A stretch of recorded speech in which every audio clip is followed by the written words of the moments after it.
இப்போ ரெகுலரா இந்த தேங்காய் பாலை நம்ம பயன்படுத்திக்கிட்டே வரும்போது உடல்ல நிறைய சத்துக்கள் உங்களுக்கு கிடைக்குது. அது மட்டும் இல்லாம நம்ம ரத்தத்துல இருக்கக்கூடிய கழிவுகள் வெளியேற ஆரம்பிக்கும்.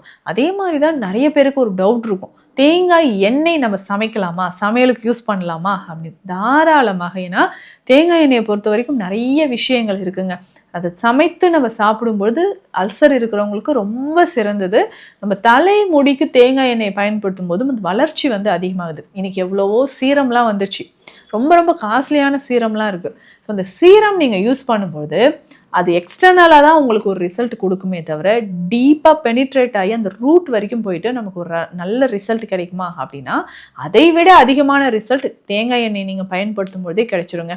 அதனால தான் தலைமுடி சார்ந்து நம்ம ஒரு தைலம் செய்யும்போது தேங்காய் எண்ணெயோடு சில மூலிகைகளை சேர்த்து செய்கிறோம். அந்த அளவுக்கு நிறைய மருத்துவ குணங்கள் நிறைந்தது தான் இந்த தேங்காய் மற்றும் தேங்காய் எண்ணெய்.